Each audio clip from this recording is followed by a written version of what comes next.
Público. 4:24 sol de la tarde. La controversia por la decisión del Tribunal Constitucional. No salimos de la adhesión a la Corte. Hace un ratito hablamos con el abogado constitucionalista Eduardo Jorge Prats, quien dice que es penoso, que le vienen situaciones muy difíciles a la República Dominicana. Tenemos al diputado Vinicio Castillo Semán con nosotros. Buenas tardes, Jonathan, distintos amigos. ¿Cuál es la posición suya, diputado, sobre este tema? Mira, el fallo del Tribunal Constitucional es absolutamente correcto. Hay una obligación constitucional para obligar al Estado Dominicano a ser parte de esa Corte Interamericana, de que el Congreso de la República ratificara eso. Eso se separó en el mismo convenio interamericano como una situación separada. Precisamente se trató separada por la envergadura que tiene que un Estado ya no sea parte de un tratado internacional, sino que se someta a la obligatoriedad de vincular las decisiones de una Corte Interamericana por encima de sus poderes públicos. El Estado Dominicano válidamente nunca hizo eso, y eso yo creo que no lo puede discutir absolutamente nadie. Hay un fallo precedente de la anterior Suprema Corte de Justicia, actuando como Corte Constitucional a unanimidad del doctor Jorge Subero Issa y Rafael Luciano Pichardo, del año 2005, precisamente, donde Pellegrini hermano fue también uno de los demandantes, donde se declaró inconstitucional un acuerdo que había firmado la Cancillería con la Comisión Interamericana de los Derechos Humanos, asumiendo una serie de obligaciones, y precisamente el motivo fue que, según ese fallo de la Suprema anterior, no podía obligarse al Estado Dominicano si no había una voluntad del Congreso Nacional.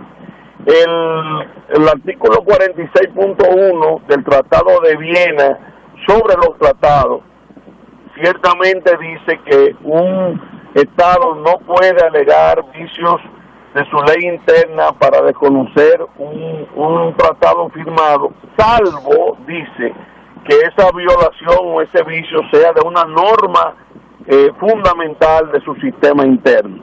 Y de lo que se trata no es un vicio cualquiera, de lo que se trata es que el órgano central de obligar al Estado, que es el Congreso internacionalmente, no se consumó, y por lo tanto el Tribunal Constitucional hizo absolutamente lo correcto. Vinicio, decía Eduardo Jorge Praxe que es una vergüenza, y tenía una serie de consideraciones importantes desde el punto de vista jurídico y del derecho comparado, etcétera, pero advertía sobre las consecuencias. Dice que podrían haber situaciones económicas difíciles para la República Dominicana con socios como Estados Unidos y países europeos. Eso no es verdad, y otros países que han incluso denunciado el sistema no han tenido ninguna de esas repercusiones. Yo lamento que un amigo como Eduardo, que es un hombre muy inteligente, pueda concebir en su mente que una corte en Costa Rica pueda disolver los poderes públicos de la República Dominicana. Fíjense, esto es tan grave lo que ha hecho la Corte Interamericana, que va mucho más allá del tema que estamos discutiendo. Vamos, como lo planteó Leonel Fernández en su artículo en el Listín Diario, va a sentar un precedente sobre la autodeterminación de los pueblos y la soberanía de los estados. Una corte internacional no puede mandar en su dispositivo a desconocer un ordenamiento jurídico constitucional y legal de un estado completo. Lo que ha hecho la corte es simple y llanamente disolver el Estado Dominicano. Y es una pena que un amigo como Eduardo conciba que eso puede ser así posible y que estemos obligados a disolver nuestro Estado, porque ¿qué es lo que dice la Corte? La Corte dice que hay que cambiar la Constitución. La Corte es lo que dice que la Ley 169, que fue una obra de Danilo Medina, después de un consenso prácticamente unánime de la sociedad y un poder del Congreso Nacional sea desconocido también, que se desconozca la Junta Central Electoral, que se otorgue, y sobre todo en materia de nacionalidad y de migración. Ese precedente de la Corte incluso va a tener el rechazo de todos los estados de Latinoamérica, porque nadie va a aceptar que los jueces de Costa Rica le ordenen a ningún país de América Latina cambiar su constitución y reconocer sus poderes públicos, porque eso va, como decía Leonel Fernández en su artículo, directamente en contra del principio cardinal de autodeterminación de los pueblos. Si eso se admite, si asumiéramos la tesis de Eduardo, volveríamos a ser una colonia, en este caso no de España, sino de los Estados Unidos, que son los que realmente manejan la Corte Interamericana de los Derechos Humanos, como ha denunciado el presidente Correa de Ecuador, como lo ha denunciado Evo Morales y los líderes ahora más populares de América Latina. Estados Unidos no admite competencia de esa Corte, pero usa esa Corte para su política, su geopolítica en Latinoamérica. Y eso es lo que está pasando. Benicio. Es decir, que no hay en lo absoluto nada que temer acerca de consecuencias de este tipo, porque nadie va a aceptar en el mundo que una Corte internacional pueda trazarle el ordenamiento jurídico constitucional a un país en materia de nacionalidad y de migración. Benicio, muchísimas gracias. Gracias a ustedes. Benicio Castillo Semán, diputado de la Fuerza Nacional Progresista.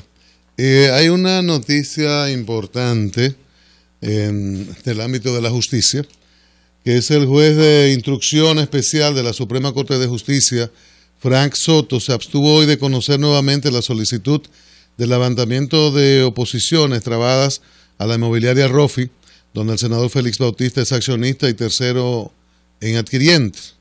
Asimismo, el magistrado remitió el expediente al Pleno de la Suprema Corte de Justicia a los fines de que designe a otro magistrado para que conozca del pedimento del senador por San Juan o de lo contrario lo ratifique a él. El magistrado tomó la decisión luego de que fuera recusado por la directora de la unidad de la Procuraduría Especializada contra la Corrupción Administrativa, Laura Guerrero, y el Procurador General Adjunto Carlos Castillo, alegando que el juez prejuzgó el fondo del proceso en una de sus motivaciones para declarar su competencia. Conforme al Ministerio Público, el magistrado prejuzgó el fondo del proceso cuando alega que de lo que está apoderado es de una presunta vulneración o no de un derecho fundamental, el cual fue designado para conocer previo a la designación de otro juez para conocer la acusación y solicitud de apertura a juicio en contra del senador y otras 6 personas.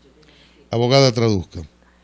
Bueno, una vez más, la Suprema Corte de Justicia... Los abogados de Félix, claro, dicen que no. Claro, la Suprema Corte... Porque hay que entender una cosa. La Procuraduría va a querer darle largas a esto. Eso dicen los abogados de Félix. Y los abogados de Félix Bautista van a querer darle cortas a esto. O sea, ellos van a querer... Si ellos pudiesen hacer un referimiento, si hace 6 meses ellos pudiesen haber hecho un referimiento, lo habrían hecho, si era posible. Porque lo que ellos necesitan es desmovilizar los bienes de su cliente. Es tan sencillo como eso. Claro. O sea, si tú tienes un patrimonio, el que sea, y además hay personas a las que vinculan a ti que suponen que ese patrimonio o esos bienes también es tuyo y tú eres el abogado de ese cliente que están involucrando en este tema y dicen, mira, estos bienes de Yolanda, en realidad también lo de Cristian también son de Yolanda, porque ellos nosotros presumimos que ellos hicieron un negocio y que en realidad es un prestanombres. Y entonces una acción contra mí también la emprenden contra Cristian y además mis bienes y los de Cristian le colocan una nota de advertencia. Esa nota de advertencia significa que si yo tengo una casa y tengo un familiar enfermo y la quiero vender para pagarle el tratamiento médico a ese familiar, no la puedo vender. Entonces, ¿qué es lo que tú vas a tratar? Tú vas a tratar de que te levanten eso. De la misma manera, Cristian. yo no estoy diciendo si es verdad o es mentira que los bienes de Cristian son míos, sino que si él estuviese en esa situación trataría de hacer lo mismo. Entonces, ¿qué es lo que quieren los abogados de Félix Bautista? No le quieren dar más largas. Ellos quieren que esa nota de advertencia les sea levantada a los bienes de su cliente, entonces, o de su representado. Por otro lado, la Procuraduría quiere lo contrario, por eso colocaron la nota de advertencia. Claro. Entonces, y quieren que lo juzgue con el fondo para retardarlo más. El juez que conoce la apertura de juicio. Para retardarlo más, para tener esos bienes controlados ahí, de manera que la posición de la Procuraduría es entendible y la de la defensa también. Cada quien está haciendo su parte. A ver qué decide el Pleno de la Suprema Corte de Justicia. Exacto. Sobre este tema. Ha habido huelga en Licey al medio en los últimos días. Tenemos a Abel Rodríguez, de los organizadores de la protesta. Buenas tardes, Abel. Buenas tardes, Cristian, Yolanda y todo el equipo. ¿Qué es lo que pasa? ¿Cuáles son los reclamos y por qué tanto tiempo? Sí, bueno, Cristian, tú recuerdas que hace ya, en julio pasado, nosotros estuvimos en contacto con ustedes y habíamos, o teníamos en ese momento una jornada de protesta similar a esta, por la construcción de las carreteras de Uberal, Borojoy, Licey Abajo, Limonal Abajo y otras, así como la construcción del sistema cloacal que penosamente, a pesar del gran desarrollo que presenta Licey, no ha tenido. En esa ocasión, la gobernadora de Santiago, Aura Toribio, nos planteó que el día 30 de ese mismo mes de julio serían iniciados inmediatamente esos trabajos por orden del presidente de la República. Desafortunadamente, toda esa fecha llegó y nada se concretó. Pero de igual manera nos planteó el hoy ministro de Obras Públicas, Andrés Navarro, que esas obras serían realizadas a partir de la primera semana de septiembre. Llegó la primera semana de septiembre y tampoco llegó. Luego ese mismo hoy ministro de Relaciones Exteriores, Andrés Navarro, que a la sazón era ministro o viceministro de Obras Públicas, jefe de gabinete, no plantea que esa obra sería construida en octubre. Octubre ya pasó y estamos en noviembre. Entonces, se ha convocado esta jornada y no ha habido manera de que estas autoridades respondan. Pero concretamente, el reclamo es ¿cuál? O sea, el reclamo son la construcción de 27.5 kilómetros de calles y carreteras, incluida la carretera de Borojoy, la carretera de Limonal Abajo y la carretera de Uberal, entre otras, y la construcción del sistema cloacal, el cual ya fue incluido en el presupuesto de este año y para lo cual fue aprobado un préstamo con el BND, el cual se vence ahora en el 27 de noviembre. Solamente para el inicio de esa obra se requiere la autorización del presidente de la República. Inicialmente se requería del desembolso de una contrapartida por parte del gobierno dominicano de 5 millones de dólares, la cual ya incluso no se necesita, ya que el banco aceptó iniciar la obra sin la emisión de esa contrapartida de parte del Estado dominicano. De manera que lo que falta es la voluntad política para darle solución a estos problemas, ya que recordamos que el propio ministro de Obras Públicas planteó que iniciarían esta obra, pero el ministro de Hacienda también planteó que solamente faltaba la autorización del presidente de la República para iniciar lo relativo a la construcción del sistema cloacal. Entonces, nosotros como liceyanos nos sentimos altamente vejados, altamente humillados, altamente burlados, porque en varias ocasiones han prometido la construcción de estas obras y ellos mismos han reconocido la necesidad, la prudencia y sobre todo lo justo de estas demandas. Sin embargo, no han dado respuesta en ningún sentido a la misma. A ver, la actitud que ustedes van a mantener ante la negativa del gobierno, ¿qué va a pasar en el resto de la tarde? ¿Qué va a pasar mañana? En lo que resta de la semana. Mira, nosotros inicialmente habíamos convocado esta huelga por tiempo indefinido. Inició el día de ayer y se cumplió en un 100%, hoy también se está cumpliendo en un 100%, pero a raíz de un pedido del sector empresarial del municipio, compuesto por Aproamol y el grupo Superalba, una serie de instituciones, quienes nos lo plantearon que ellos estaban en la disposición de integrarse a la lucha, pero que requerían que por lo menos se le diera un compás de espera para ellos poder gestionar ante algunas autoridades la solución de los problemas. Ante esa solicitud, no por la presencia de ninguna autoridad, nosotros como convocantes acabamos de salir de una asamblea multitudinaria en el Parque Central del Licey, en donde hemos decidido levantar el movimiento a partir de las 6 de la mañana, lo que significa que solamente durará 48 horas. De manera que hacemos de manera oficial este llamado, es el primer medio de comunicación que le damos la información, y el paro quedará oficialmente levantado a partir de las 6 de la mañana, pendiente a que los comerciantes, el sector empresarial del municipio, le dé seguimiento ante el propio presidente de la República de esto, y de lo contrario, entonces, luego de estas reuniones, de estas gestiones, convocaríamos, si es necesario, a una nueva jornada de proceso. Bueno, esperemos que no sea necesaria, claro, y que el gobierno cumpla con estas promesas reiteradas. Eso es lo que esperamos, Yolanda y don Cristian. Gracias, Abel. Gracias, Abel. Nos mantenemos pendientes. Abel Rodríguez, de los organizadores de la huelga del Licey al Mediodía, escuchamos sus argumentos. Cambio y fuera, Mauricio.